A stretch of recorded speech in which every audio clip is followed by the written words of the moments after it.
السلام علیکم ورحمۃ اللہ وبرکاتہ۔ بسم اللہ والصلاۃ والسلام علی رسول اللہ، اما بعد۔ ریاض الصالحین کا 10واں باب ہے ہمارا، باب فی المبادرات الی الخیرات، نیکیوں کی طرف جلدی کرنا۔ کتاب کے حساب سے حدیث نمبر ہماری 92 ہے، 92 نمبر۔ عن الزبیر بن عدی قال، سیدنا زبیر بن عدی رضی اللہ عنہ بیان کرتے ہیں، اتینا انس بن مالک رضی اللہ عنہ، کہ ہم سیدنا انس بن مالک رضی اللہ تعالیٰ عنہ کے پاس آئے، فشکونا الیہ، اور ہم نے ان سے شکایت کی، ما نلقى من الحجاجی، جو حجاج کے ظلم و ستم کی وجہ سے تھے ہم مجبور۔ فقال، پس سیدنا انس نے کہا، اصبروا، کہ صبر کرو، فإنه لا يأتي زمان الا، اب ایسا زمانہ نہیں آئے گا، بے شک ایسا زمانہ نہیں آئے گا مگر کہ والذی بعدہ شر منہ، کہ اس سے زیادہ اس میں شر ہو یا اس سے زیادہ بدتر ہو، حتی تلقوا ربکم، یہاں تک کہ تم اپنے رب سے جا ملو۔ سمعتہ من نبیکم، سیدنا انس کہتے ہیں کہ میں نے آپ کے نبی سے سنا ہے، یعنی محمد علیہ الصلوۃ والسلام سے سنا ہے۔ رواہ البخاری، یہ بخاری کی حدیث ہے۔ سیدنا زبیر بن عدی رضی اللہ عنہ کی یہ حدیث جو سیدنا انس سے وہ مروی ہے، نقل کر رہے ہیں، سیدنا انس بیان کر رہے ہیں اللہ کے نبی صلی اللہ علیہ وسلم کی حدیث، کیونکہ سیدنا زبیر نے یہ شکوہ کیا تھا کہ حجاج بن یوسف جو اس وقت کے حکمران تھے وہ کچھ سخت تھے، سخت بلکہ زیادہ سخت تھے، اور ان کی سختیوں کی زد میں مسلمان بھی، اور صحابہ کرام کے دور جو تھا، خاص کر سیدنا عبداللہ بن زبیر کا واقعہ، تو وہ بھی درپیش آیا تھا، تو اس کی شکایت وہ کر رہے تھے، جس کے جواب میں سیدنا انس نے کہا کہ یہ ابھی زمانہ اچھا ہے، بہتر ہے، اس کے بعد جو آئے گا وہ اس سے بھی زیادہ خراب ہوگا، اس سے بھی زیادہ معاملات کشیدہ ہوں گے۔ تو اس سے ان کی مراد یہ تھی کہ انسان کو اپنے معاملات بہتر سے بہتر کرنے ہیں، اچھے سے اچھے کرنے ہیں، وہ جتنا ہوتا ہے نیکیاں کرے، نیکیوں میں بڑھ چڑھ کر حصہ لے، اپنے رب کو یاد کرے، اپنے اللہ کی طرف رجوع کرے، کیونکہ جس زمانے میں وہ ہے، وہ زمانہ جس حد تک وہ پا رہا ہے بہتر ہے، اس کے بعد جس طرح وہ آگے وقت بڑھتا جائے گا، قیامت قریب آتی جائے گی، رسول اللہ صلی اللہ علیہ وسلم کی بتلائی ہوئی نشانیاں اور اس کے علاوہ بھی قیامت کی نشانیاں پوری ہوتی جائیں گی، اور انسان قیامت کے دن کی طرف بڑھتا جائے گا، موت کی طرف اس کا سفر طے ہوتا جائے گا۔ اس وجہ سے اس کو جتنی جلدی ہوتا ہے وہ اپنے معاملات میں اپنے آپ کو سنبھال لے، اور ہر وقت نیکی کو میسر رکھے، ہر وقت وہ نیکی کی تڑپ رکھے اور اللہ کی طرف رجوع کرتا رہے، اس میں اس کی بھلائی ہے۔ اور اسی طرح جب اس کو اچانک موت نے آ لینا ہے تو اس کے پاس نیکیوں کا خزانہ ہوگا تو اس کی موت بھی بہتر اور اچھی ہوگی۔ اسی طرح دوسری حدیث ہے، عن ابی ہریرہ رضی اللہ عنہ ان رسول اللہ صلی اللہ علیہ وسلم قال، سیدنا ابو ہریرہ رضی اللہ تعالیٰ عنہ رسول اللہ صلی اللہ علیہ وسلم بیان کرتے ہیں، بادروا بالاعمال سبعا، کہتے ہیں کہ اللہ کے نبی علیہ الصلوۃ والسلام نے فرمایا کہ 7 چیزوں سے پہلے نیک اعمال میں جلدی کر لو۔ هل تنظرون الا فقرا منسیا، کیا تم ایسے فقر کا یا ایسی فقیری کا انتظار کرتے ہو جو بھلا دینے والا ہو،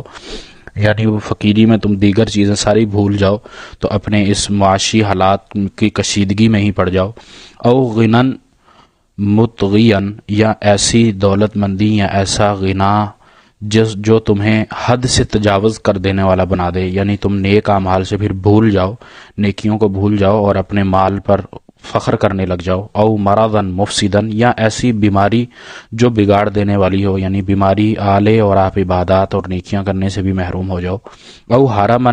مفندن، یا اس طرح کا بڑھاپا جو تمہیں عقل اور ہوش کو بھی زائل کر دینے والا ہو، یعنی جسم ساتھ دینا چھوڑ دے، نسیان بھول کا مرض ہو جائے، دماغ کام نہ کرے، نظر کام نہ کرے، تو پھر اس وقت نہ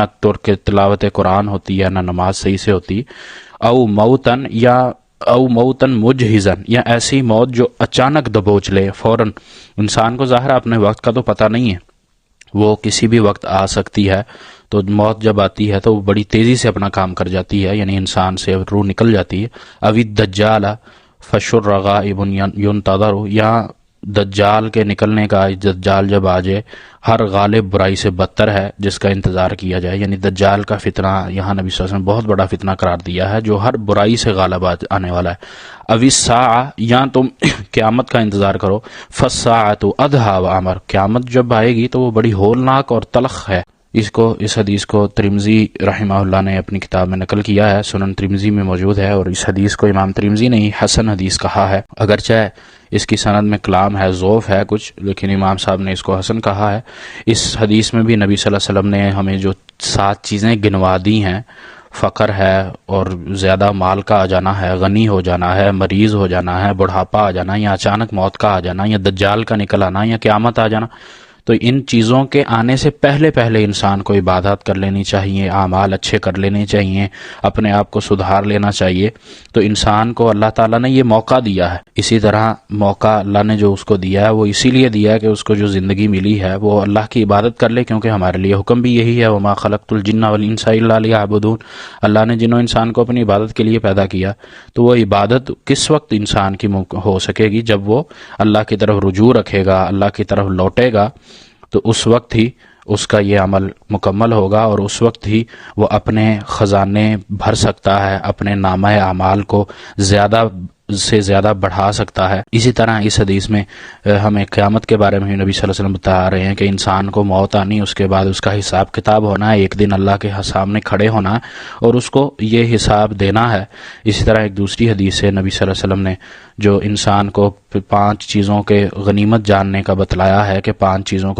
پہلے غنیمت جان لو، اس میں بھی صحت کا ذکر ہے، بڑھاپے کا ذکر ہے، بیماری کا ذکر ہے، اپنا غنی ہونے کا، فقر سے پہلے غنی کو اس کو سنبھال لینے چاہیے، اپنی مشغولیت، انسان کی مشغولیت سے پہلے فراغت کو غنیمت جاننا چاہیے، اسی طرح موت سے پہلے اس زندگی کو غنیمت جانتے ہوئے اس کو نیک اعمال کر لینے چاہیے، اپنے آپ کو سنوار لینا چاہیے۔ اسی طرح انسان جب دوسری چیزوں میں مشغول ہو جاتا ہے، اپنی مصروفیات، دنیا کی طرف دوڑنا شروع ہو جاتا ہے، تو وہ دین کو بھول جاتا ہے، اس کو پھر وقت کا پتہ نہیں چلتا۔ جسم صحت مند ہوتا ہے، اس وقت وہ دنیا کمانے میں لگا رہتا ہے، بڑھاپے میں آپ کہتا ہے چلو اب میں فارغ ہو گیا ہوں، اب اللہ کی عبادت کر لوں۔ یہ مناسب طریقہ نہیں ہے، اس طرح ہمیں بالکل بھی زیب نہیں دیتا، کیونکہ رزق اللہ نے دینا ہے، صحت تندرستی اللہ نے دی ہے، تو وہ اللہ کے کام میں ہی خرچ ہونی چاہیے، اللہ کی اطاعت میں ہی اس کو بھی لگنا چاہیے، کیونکہ اللہ نے ہی سب کچھ انسان کو دیا ہے اور اللہ کی طرف ہی یہ لوٹ کر جانا ہے۔